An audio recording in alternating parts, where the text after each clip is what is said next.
رواء مكة للروائي حسن أوريد. رواء مكة سيرة روائية. بسم الله الرحمن الرحيم. قل يا عبادي الذين أسرفوا على أنفسهم لا تقنطوا من رحمة الله إن الله يغفر الذنوب جميعا إنه هو الغفور الرحيم. وأنيبوا إلى ربكم وأسلموا له من قبل أن يأتيكم العذاب ثم لا تنصرون واتبعوا أحسن ما أنزل إليكم من ربكم من قبل أن يأتيكم العذاب بغتة وأنتم لا تشعرون. صدق الله العظيم. رواء ممدودة مفتوحة الراء أي عذب. وأنشد ابن بريل شاعر: من يكدا شك فهذا فلج ماء رواء وطريق نهج. والرواء بالضم والمد المنظر الحسن عن لسان العرب. إنها الكعبة دلالة تقوي بصيرة المتبصر وتسدد فكرة المتفكر. ومضت خواطر شتى تتجاذبني وأنا أتوجه من مكناس حيث كنت أقيم إلى مطار الدار البيضاء لأداء فريضة الحج. هل قدرت يوما أني سأشد الرحال إلى الديار المقدسة وقد نفرت عما كنت أراه رسيس تربية ومخلفات ثقافة؟ هل يستقيم هذا العزم وقد نبت ماضي ورائي دهريا؟ وهل هو حج أم استكشاف؟ وأي استكشاف يكون؟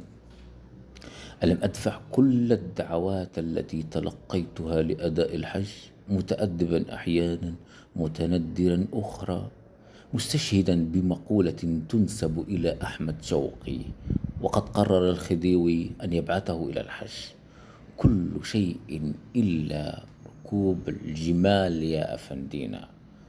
ألم أنتهر أمي حينما رغبت في الحج لأني كنت أرى ما لا ترى؟ كنت أرى في الحج وقد تواترت حوادث الازدحام والحرائق والضحايا مخاطرة. وهل أدفع بأمي إلى التهلكة؟ ثم ما يفيد أن يطوف المرء وسط الزحام ويرشق نصفا بالحجارة؟ فأي رحلة هذه التي سلكت من رافد للحج متندر بشؤونه إلى مقدم عليه؟ وهل هي أوبة إلى ذلك الحضن الذي احتضنني وأنا بعد صغير؟ أم هو استكشاف لطقوس وعبادة ووقوف على تجمع ضخم هائل ليس إلا؟ هل هي مصالحة مع الإسلام أم هي قطيعة نهائية تأخذ شكل سفر للوقوف على وجه من وجوهه؟ واستحضرت سابقة عالم أنثروبولوجي حركه الحنين إلى ما أسماه بيته الوجداني فحج، ولكن الحج والمظاهر التي عاينها ما زادته من الإسلام إلا نفورا. هو احتمال أن تكون القطيعة النهائية. وبعد أنا لا أريد ولا أزيد أن أفي بنذر قمت به في حالة ضعف، ولكن ينبغي الوفاء بالنذر. ثم قريبتي تلك التي فقدت ابنها وارتأيت أن أبعثها هي وزوجها للحج ليسلوان، وهي تلح علي أن أصحبها وإلا فهي لن تذهب. ووثائق السفر التي ضاعت فلم يوجد لها أثر عند الجهة المضيفة. ألم أعبر حينها عن الارتياح وقد اتصل بي صديقي عبد الرحمن أبو حيمد يعتذر أن قد ضاعت الأوراق، وأنا أرفع عنه الحرج: لا عليك يا عبد الرحمن، الخير فيما اختاره الله. وأداري في حقيقة الأمر فرحتي أن أعفيت من الحج، فأنا حل إذن من النذر الذي قطعته، وأنا في حل من إلحاف قريبتي، ولكن أبا حيمد يتصل بي بعد يومين ليقول: أبشر أخ حسن، أوراقك وجدت. ودخلت البيت واجما، وكنت في إحدى الجولات التفقدية، وأنا إذ ذاك وال على جهة مكناس تافلالت. ولاحظت زوجتي إطراقي.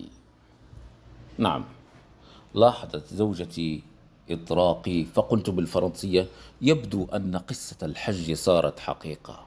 فردت: عليك أن تبتهج.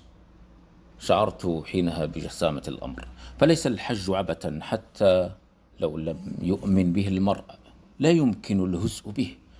لو أعفيت لكان خيرا لي، ولكن ثم استحضرت تلك اللحظة التي قطعت فيها النذر، أذكرها بكل ملابساتها. يونيو من سنة 2006، كان يوم جمعة، وقد أنهيت أشغالي، ولم يبقى إلا أن أحضر معرض المنتجات التقليدية لجمعية فلسطينية من غزة حلت بالمغرب، واستضفتها بمكناس، مساعدة له على الحصار المضروب على المدينة وساكنتها.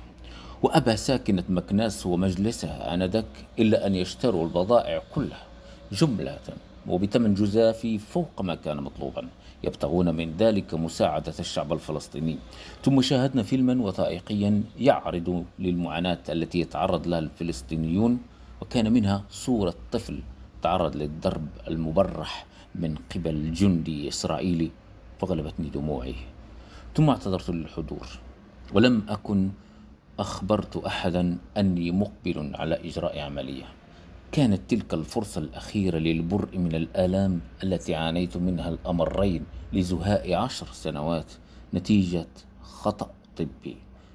كنت أعاني في صمت، وكانت آلامي الجسدية قد أثرت على نفسيتي، فأضحيت فاتر العزيمة شارد الذهن متأثرا لأدنى حادث، وقد ملك ذلك نفسي حتى غلب علي الأسى وران علي الحزن. وقصدت فرنسا مرتين لإجراء العملية لمعالجة الخطأ الطبي عند من يعد من كبار المختصين وفي أرقى المستشفيات، ولم تكلل العملية بالنجاح. فلم أر بدا أن أقصد طبيبا مغربيا في مستشفى عمومي. أثار انتباهي بهدوئه وسمته. كان ذا لحية خفيفة تنم عن تدينه، أو كذلك قدرت. لم يدرج في حديثنا أي إحالة دينية. كان عقلانيا في تصرفاته كلها، متئدا في قصده. كان يخشى أن تكون العملية مغامرة، وكنت عازما على إجرائها مهما كلفني الأمر.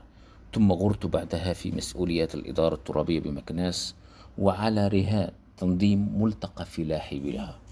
ولم نلتقي إلا بعد سنة من لقائنا الأول، ووصلت المستشفى بالرباط 5 دقائق قبل الموعد المحدد، قادما من الحفل الفلسطيني بمكناس. وحل الطبيب لم يبدو من ملامحه أنه كان واثقا، بل لم يبدو أنه كان مهتما.